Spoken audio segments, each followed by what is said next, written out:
오늘 우리에게 주시는 하나님의 말씀은 마태복음 17장 14절부터 20절까지의 말씀입니다. 마태복음 17장 14절부터 20절까지의 말씀입니다. 모두 자리에서 일어나서 하나님의 말씀 받도록 하겠습니다. 하나님의 말씀 들으시기 바랍니다. 그들이 무리에게 이르매 한 사람이 예수께 와서 꿇어 엎드려 이르되 주여 내 아들을 불쌍히 여기소서. 그가 간질로 심히 고생하여 자주 불에도 넘어지며 물에도 넘어지는지라. 내가 주의 제자들에게 데리고 왔으나 능히 고치지 못하더이다. 예수께서 대답하여 이르시되 믿음이 없고 패역한 세대여, 내가 얼마나 너희와 함께 있으며 얼마나 너희에게 참으리요. 그를 이리로 데려오라 하시니라. 이에 예수께서 꾸짖으시니 귀신이 나가고 아이가 그때부터 나으니라. 이때 제자들이 조용히 예수께 나와 이르되 우리는 어찌하여 쫓아내지 못하였나이까. 이르시되 너희 믿음이 작은 까닭이라. 진실로 너희에게 이르노니 만일 너희에게 믿음이 겨자씨 한 알만큼만 있어도 이 산을 명하여 여기서 저기로 옮겨지라 하면 옮겨질 것이요 또 너희가 못할 것이 없으리라. 하나님의 말씀입니다. 자리에 앉아 주시기 바랍니다. 기도하겠습니다. 하나님 아버지, 오늘 저희들이 또 이 말씀을 받습니다. 저희들에게 말씀을 주실 때는 까닭이 있고 또 그 말씀을 듣는 우리가 어찌 살아야 하는지 방향을 제시해 주심도 믿습니다. 그런데 이 말씀이 나에게 연관성이 있는 말씀이라고 깨달아지기까지는 성령님의 도우심이 간절히 필요합니다. 그리고 내가 그 상황마다 이 말씀이 기억남에도 성령님의 도우심이 필요하옵나니 오늘 저희들이 이 말씀을 들을 때 다른 생각으로 우리들의 마음이나 생각이 빼앗기지 말게 하시고 온전히 하나님의 뜻이 나에게 이루어짐을 확인하는 시간 되게 하여 주시옵소서. 모든 어둠의 세력도 이 자리에 있는 주의 심령들에게 다가가지 못하게 하시고 오직 당신 한 분만 바라고 나가는 귀한 시간 되도록 말씀을 전하는 종에게도 듣는 모든 이들에게도 강하게 역사하여 주시옵소서. 예수님 이름으로 기도하옵나이다. 아멘.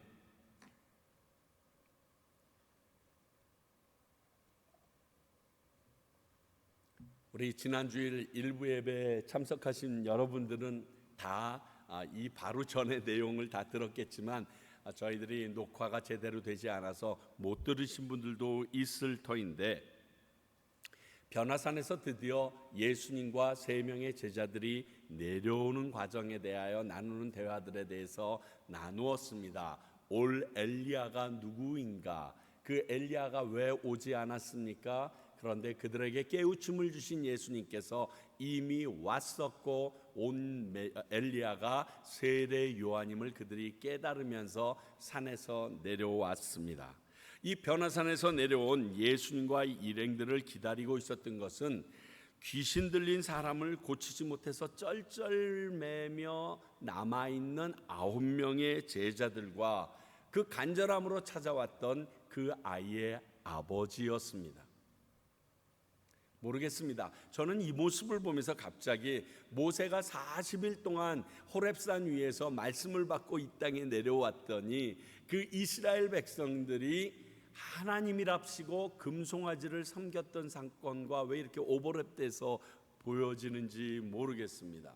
40일을 기다리지 못하고 그 하나님을 믿지 못했던 이스라엘 백성의 모습이 오늘 이 9명의 제자들과 살짝 오버랩이 됩니다.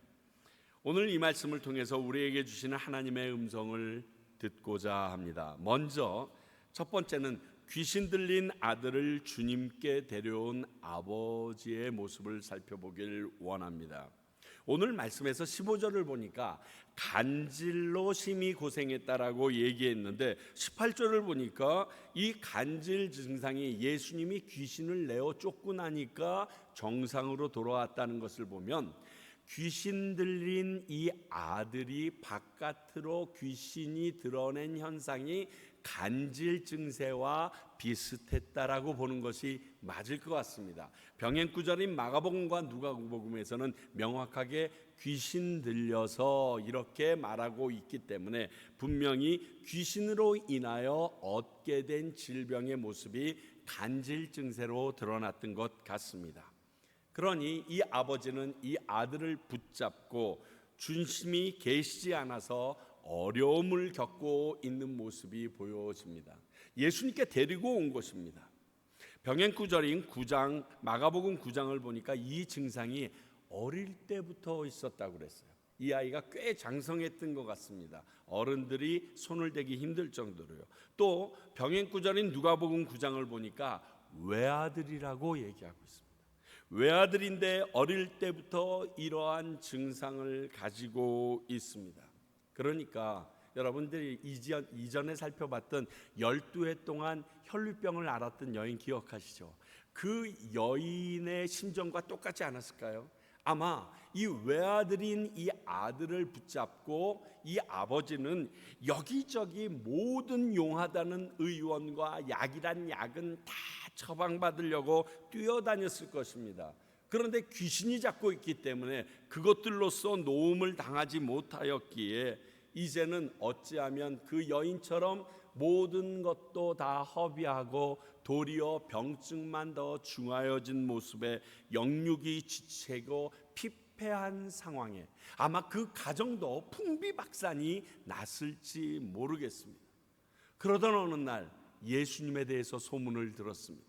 모든 병들을 고치며 귀신을 내쫓는 능력이 있다는 것입니다. 그래서 그 예수님을 향하여 한달음에 뛰어왔는데 때마침 예수님은 산에 기도하러 올라가시고 없었습니다. 그래서 그 제자들에게 이 아이를 고쳐달라고 구합니다. 9명의 남아있는 제자들이 노력해 보았지만 아무런 소용이 없었습니다. 이 아버지가 얼마나 낭망이 되었을까요? 예수님이 오시면 고칠 수 있다라고 생각했을까요? 저는 이런 생각도 해봅니다. 아니 그와의 제자들이라고 그러는데 그의 제자들이 손을 못 대는 것을 보니까 이 선생인 예수님도 소용없는 거 아니야 하는 그 낭망에 서린 그 아버지의 마음이 기억됩니다. 아, 이제 끝이구나. 더 이상 소망이 없구나. 그런데 그 아버지는 그렇게 포기하고 돌아가지 않았다는 것입니다.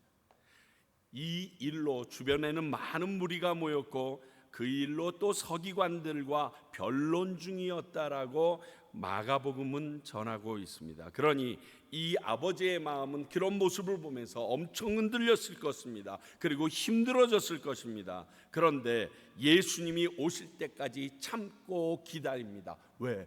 유일한 길은 이제 예수님 그분 만나는 것밖에 남아있지 않습니다.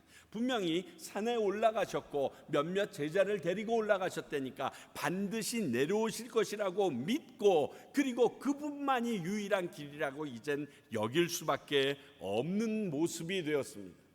이 모습은 마치 우리가 지난번에 살펴본 가나안 여인, 그 가나안 여인이 예수님 앞에 나와서 귀신 들린 딸을 고쳐달라고 했지만 개 취급 받으면서 쫓김을 당하여도 떨어져 나가지 않고 부스럭이라도 달라고 외쳤던 그 가나안 여인의 마음과 이 아버지의 마음은 저는 동일할 것이라고 생각합니다.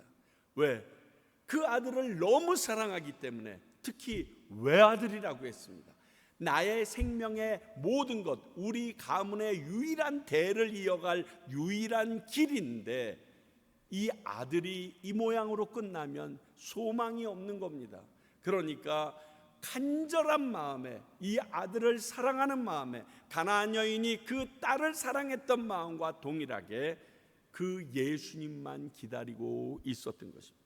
여러분, 우리가 어떠한 일로 주님 앞에 나올 때 그 어떠한 일의 제목이 내가 가장 하나님 앞에 사랑하는 존재라고 고백할 때 이 일이 가능합니다.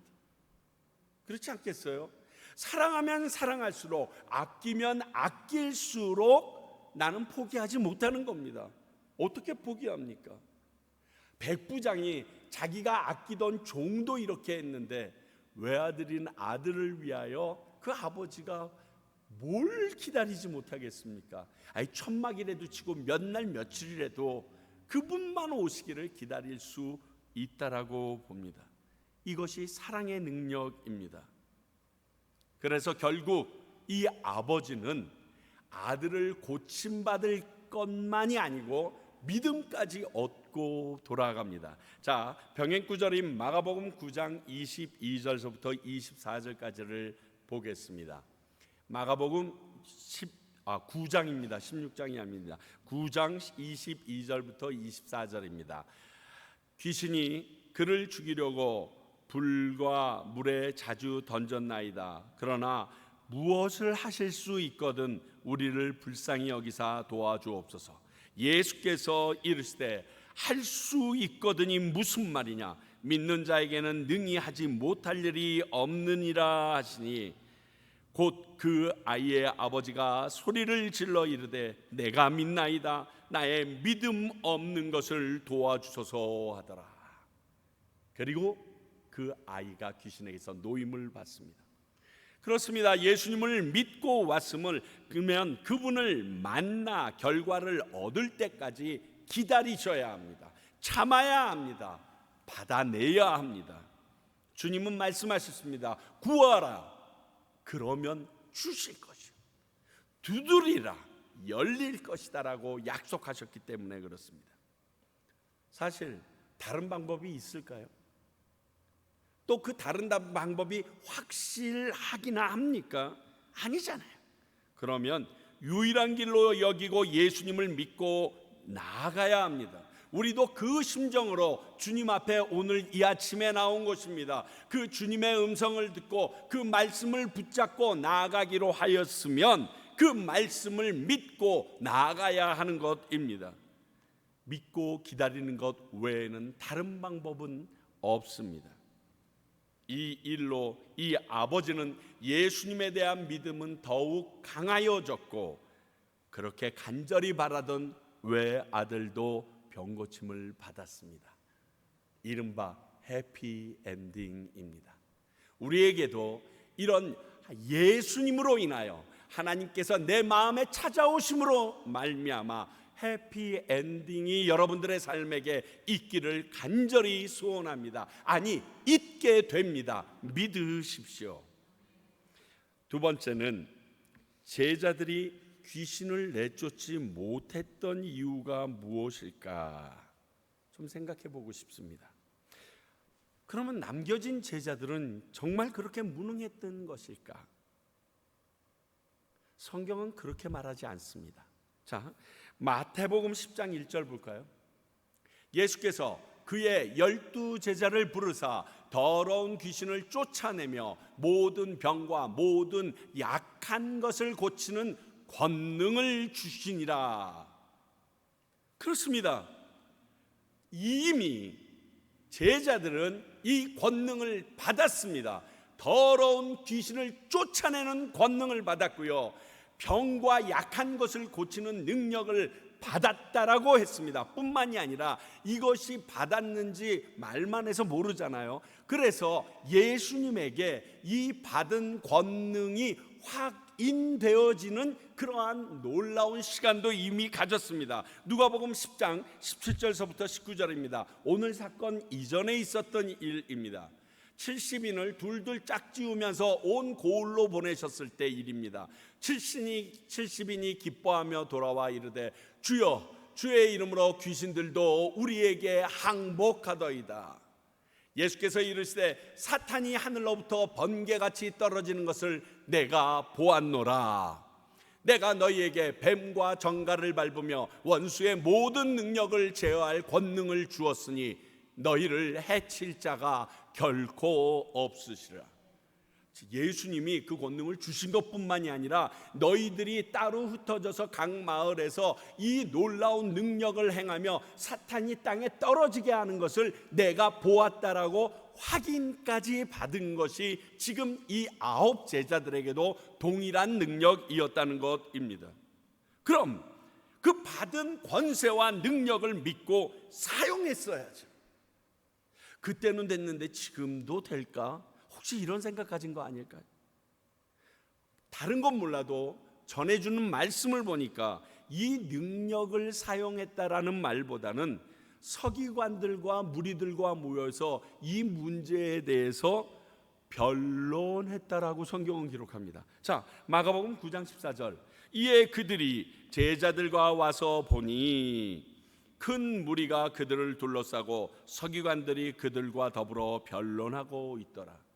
자, 귀신 들려서 간질병 증세를 나타내며 물과 불에 그 몸을 던지는 그 아들을 붙잡아 놓고 변론하고 있습니다. 사랑하는 성도 여러분, 귀신의 문제는, 영적인 문제는 변론할 게 아닙니다. 주님이 주신 능력으로, 아니 이전에 했던 것처럼 예수님의 이름으로 쫓아내야 하는 겁니다. 달랠 게 아니에요. 애지간하면 좀 떠나주시겠어요? 이럴 게 아니에요. 이게 떠나려면 우리가 공식을 뭐를 써야 될까? 이런 걸 변론할 때가 아닙니다. 이를 쫓아내기 위해서 어떤 천사를 불러야지 이 문제가 해결될까? 이런 말할 시간도 없습니다. 예수 이름의 능력으로 귀신들이 쫓겨가는 걸 봤으면 그대로 예수님의 이름으로 쫓아냈어야 합니다.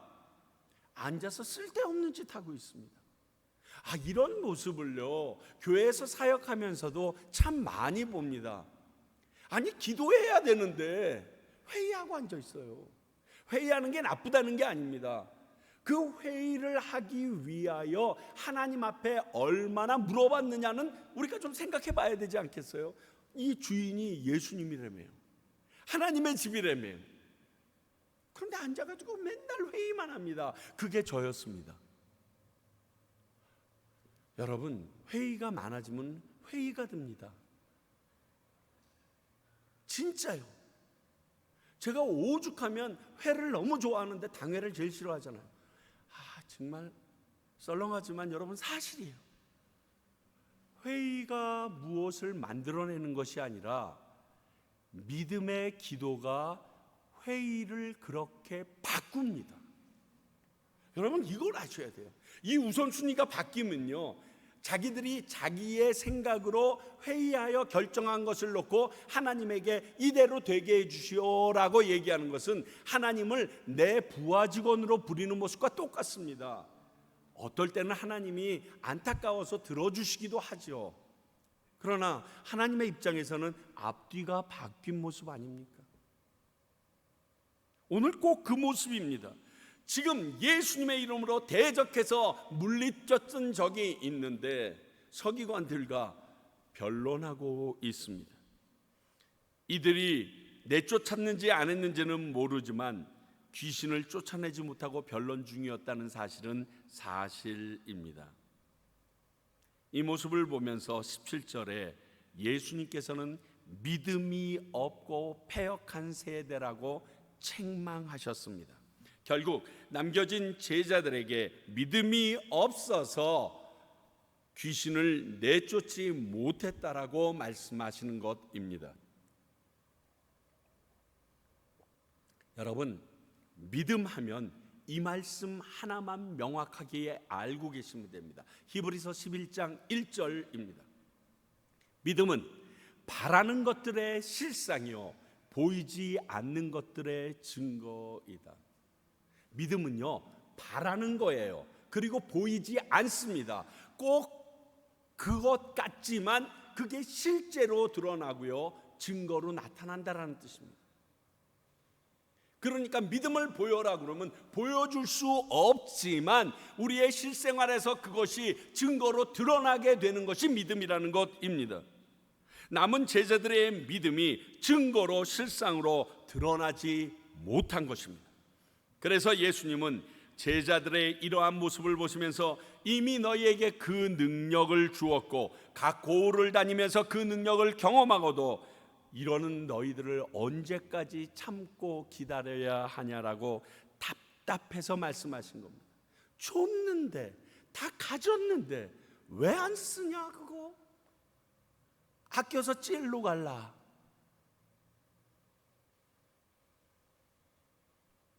사랑하는 성도 여러분, 이 믿음의 권능은요, 제자로서 선택이 하는 필수 조건인 것을 아셔야 합니다.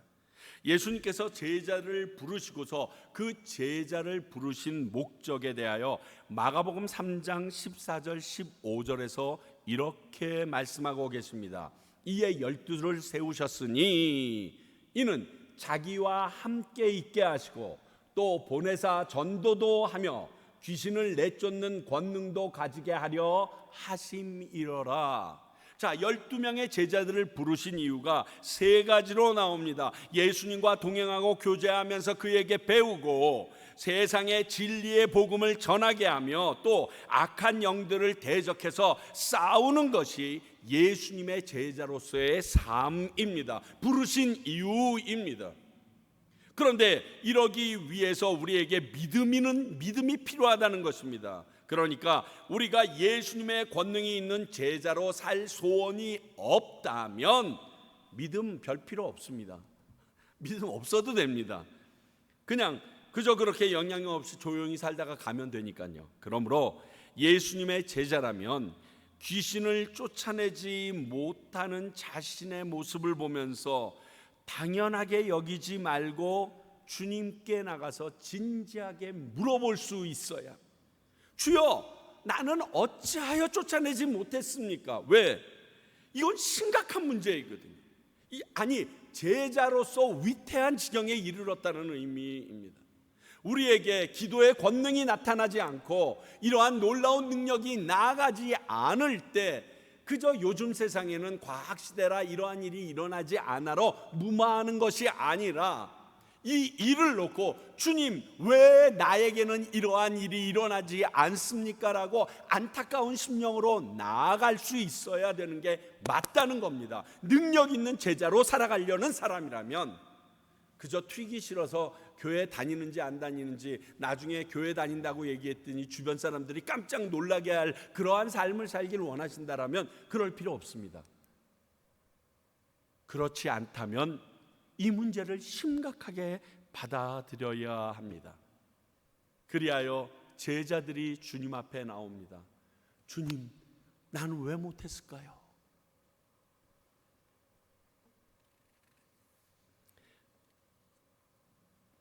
그런데 오늘 말씀 21절을 보면 여러분들이 가지고 있는 성경엔 없음이라고 적혀져 있고, 혹시 관주가 있는 성경이면 밑에 이렇게 써여 있을 것입니다. 어떤 사본에는 21절에 기도와 금식이 아니면 이런 유가 나가지 아니하느니라는 말씀이 적혀 있기도 하다, 이렇게 아마 적혀 있을 것입니다. 물론 병행구절인 마가복음 9장 20, 한번 펴주시겠어요? 마가복음 9장 29절을 보게 되면 이르시되 기도 외에는 다른 것이로는 이런 종류가 나갈 수 없느니라 라고 써 있기도 합니다.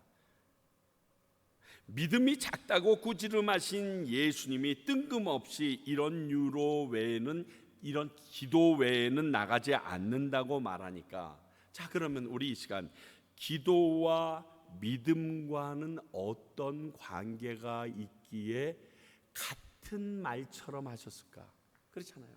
믿음이 적다라고 얘기해 놓고서 기도 외에는 될 수 없다 그러니까 믿음과 기도를 거의 동일시하는 모습이 우리에게 있잖아요.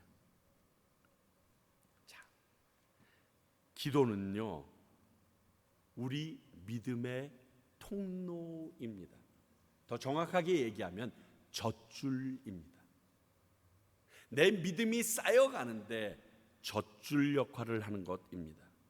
믿음이 없는 기도는 당연히 결실이 없죠. 아니. 믿음이 없는 사람은 기도하지 않습니다, 여러분. 그렇지 않아요? 내가 기도한 것이 그대로 이루어질 거라고 믿지 않는 사람이 왜 시간 허비하고 땀 허비하면서 기도하겠습니까? 기도 안 씁니다. 기도를 통해서 우리의 믿음이 성장하고 쌓여간다라는 의미로 말씀하신 것입니다. 결국 기도가 믿음의 주유관 역할을 한다는 것입니다. 기도는요, 세상 사람들이 말하는 것처럼 능력이 없고 실력이 부족한 사람들이 하는 게 아닙니다. 하나님에 대한 확실한 믿음이 있는 사람만이 할 수 있는 거룩한 행위가 기도입니다. 그러므로 기도하는 여러분들의 모습을 여러분들이 가볍거나 낮추어 생각하지 마십시오. 내가 하나님을 믿고 기도한다는 것은 하나님의 구별된 사람이라는 증거이고, 나의 기도의 행위는 거룩한 행위가 되는 것입니다. 하나님께서 기뻐 받으시는 또 다른 제사의 형태가 기도입니다. 이 믿음의 기도를 들으신 하나님께서는 그 믿음대로 오늘 이 아버지에게 하셨듯이 우리에게도 역사하실 것이기 때문에 그렇습니다. 그리고 이 믿음이라는 것에 대하여 예수님께서는 20절에 씨 안에 있는 생명력을 의미로 비유해 주고 계십니다. 그렇습니다. 믿음은요, 아무리 작은 겨자씨 같아도 그 안에 생명이 있음을 믿고 심는 것과 같다는 말입니다. 저는 이 말씀을 예전에는 좀 잘못 해석했습니다. 내 안에 겨자씨 여러분 보셨나요? 진짜 뭐라고 그럴까? 요즘에 우리 많이 먹는 그 시꺼먼 거 뭐죠? 그 맛이 몸에 좋다고 먹는 그 시꺼먼 거보다도 더 작아요. 진짜 보이지도 않을 정도로 조그매요. 한 5알 뭉쳐 있어야 스카치 테이프로 이렇게 묶어서 우리 나눠주곤 했었는데 겨우 그 스카치 테이프에서 보일 정도로. 그러니까 아니 하나님, 내가 산을 절로 옮기려고 그래도 안 옮겨지거든요. 그러면 나는 겨자씨만한 믿음도 없는 놈인가요? 꼭 믿음 없이 살아가는 나를 질책하는, 그리고 자책하게 만드는 말씀처럼 느껴졌는데, 말씀을 묵상하다 보니까 씨 안에 있는 생명력 같다라는 그 의미로 얘기하신 거더라고요. 아무리 작은 겨자씨라도 그 안에 생명이 있음을 믿는 것 같은 것이 믿음이라는 것이, 그걸 믿고 땅에 심는 것 같은 것이, 이게 싹이 뜰 거라고 믿고 심는 것 같은 것이 믿음이라는 것입니다. 찾아봤더니요, 종려나무 씨앗이 2000년 만에 이스라엘에서 발견돼서 싹이 텄다라고 2005년 6월 11일 날 뉴욕타임스에 보도가 있었더라고요. 어떻게 됐냐면 이스라엘 마사다 유적지의 곡물 저장고에서 발견된 이 씨앗들이 탄소 동위연대로 측정해 보니까 꼭 정확한 건 아니지만 1990년 정도 됐다라고 나왔다는 겁니다. 플러스 마이너스 한 50년 되니까요. 로마군의 침공 시기와 딱 맞물린 시기에 있었던 씨앗이랍니다. 그래서 이 씨앗을 가져다가 씨에 뜨거운 물을 적시고 해조류 성분의 비료를 주는 등 특별한 처리를 했는데 약 6주쯤 지나고 나니까 싹이 올라와서 나뭇잎까지 달릴 정도로 크게 자라났다라는 보고입니다. 그 이전에 중국에서 약 1200년 된 연꽃씨가 싹을 띄운 것이 기록이 되어 있었고요. 또 2차 세계대전 때 런던 자연사박물관에 불이 났기 때문에 그 화재 진압을 위해서 뿌린 그 물 때문에 그 자연사박물관에 보관되어 있던 500년 정도 되었던 씨앗이 발화된 적도 있다라는 기록을 보았습니다. 얼핏 보면 마르고 볼품없어 보이는 씨앗이지만 그 씨가 땅에 심겨지면 그 씨 안에 있던 생명력이 살아서 움직이기 시작합니다. 그걸 보여주기 위해서 우리 밖에 어린아이들에게 조그만 화분에다가 씨를 심어준 것입니다. 아무것도 없는 것 같았거든요. 그리고 손으로 꽉 누르면 부스러질 것 같았는데 그 씨를 심었더니 그 씨가 안에서 생명력을 가지고 싹을 트는 모습을 그 아이들에게 복음의 능력으로 알려주기 위하여.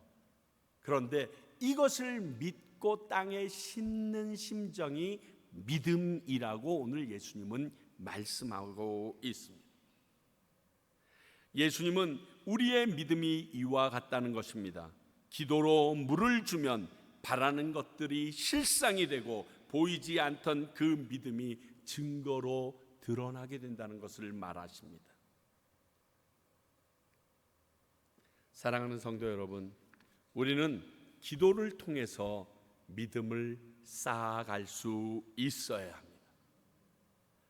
야고보서 5장 15절, 가장 원하는 말씀일지도 모르겠습니다. 믿음의 기도는 병든 자를 구원하리니 주께서 그를 일으키시리라. 혹시 죄를 범하였을지라도 사함을 받으리라. 이 말씀에서 우리에게 엄청나게 소망을 주시는데, 특히 여기 혹시라는 이 단어는요, 이런 의미입니다. 죄로 인해서 얻은 병이라도 고침을 받는다는 겁니다. 그러니까 모든 병이 다 죄 때문에 생겨진 것은 아니라는 의미가 내포되어져 있습니다. 그러니까 우리가 주시해야 될 것은, 우리가 하는 믿음의 기도는 병을 낫게 하는 능력도 있지만 죄 지은 자의 죄의 사함을 주는 능력도 있는데, 그로 인하여 죄로 얻었던 징벌도, 그 징벌의 병도 깨끗하게 된다, 이렇게 지금 말씀하고 있는 것입니다. 여러분, 얼마나 좋겠습니까? 이 기도의 능력 탐나지 않습니까? 여러분, 탐내셔도 됩니다. 기도의 능력은 여러분 탐내셔도 죄가 되지 않습니다. 그러므로 믿음의 기도는 이러한 엄청난 능력을 가지고 있는 것입니다. 그러니 이 말씀을 보면 믿음이 없이 드려지는 기도도 있다라는 말이죠. 그렇죠? 믿음의 기도가 있으면 믿음이 없이 드려지는 기도도 있다는 말이 됩니다. 그리고 그런 기도는 이런 능력도 없고 믿음 없이 드리는 기도이기 때문에 우리에게 믿음이 쌓여질 리는 당연히 없죠. 오늘 예수님은 남은 제자들이 이런 기도를 하지 못했기에 귀신을 내쫓는데 실패할 수밖에 없다라고 말하는 것입니다. 정확하게 볼 수 있어야 됩니다. 여러분, 다시 말씀드리지만 예수님께서 공생의 기간 동안 홀로 새벽 미명에 혹은 밤이 맞도록 한적한 곳에 가셔서 하나님께 기도드리셨던 모습은 우리에게, 제자들에게 너무나 중요한 가르침이셨습니다. 절대 가볍게 여기시면 안 되는 너무너무 중요한 가르침이셨습니다. 그래서 한 번으로 허리에 동이 시고 발 씻기는 정도가 아니셨고, 수시로 제자들은 볼 수 있었고 알 수 있었던 것입니다. 오죽하면 겟세마네 동산에 가는 것도 습관대로 항상 하시던 대로 제자들이 이제 이 밥 먹고 나면 기도하러 가겠구나 알고서 따라간 거예요. 이러한 기도 생활이 예수님의 능력의 원천이셨고 제자들과 우리들에게도 꼭 필요한 것이었기에 우리에게 보여주시고 가르쳐 주신 것입니다. 자, 우리 사도행전을 보면요, 초대교회가 급속적으로 성장을 합니다. 막 하루에 3,000명, 5,000명이 교회에 밀어닥치면 여러분 정신이 있겠습니까? 그러다 보니까 사도들이 사역에 매달리게 됩니다. 그러다가 문제가 셉니다.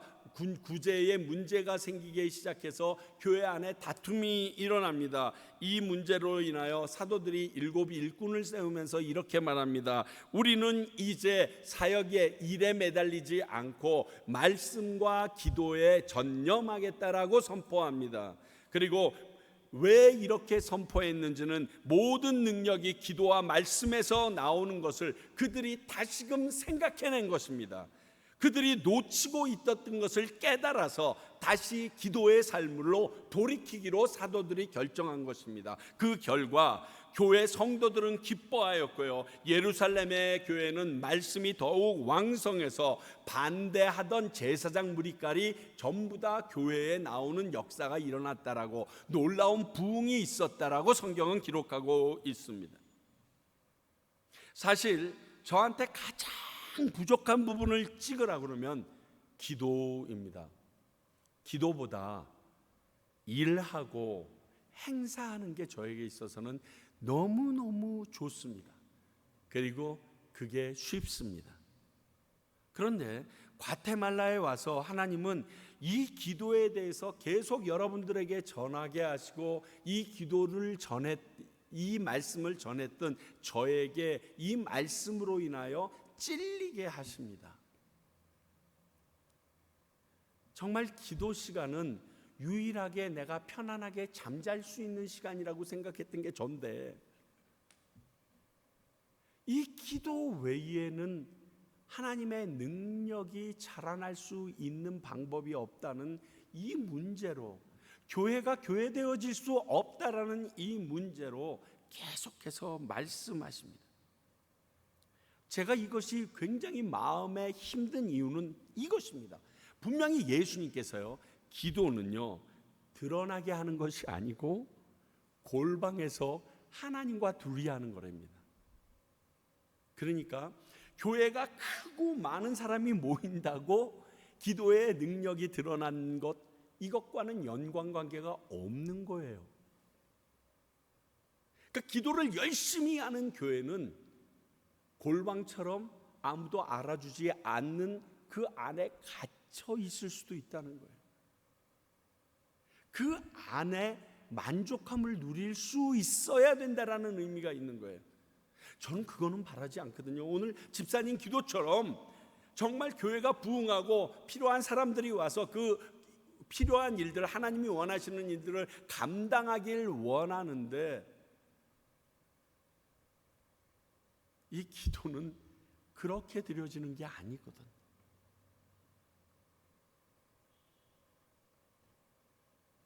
그러나 이 기도의 능력은 골방 안에 갇혀 있지 않다라는 사실입니다. 이걸 우리가 진짜 피부에 와닿게 깨달을 수 있어야 됩니다.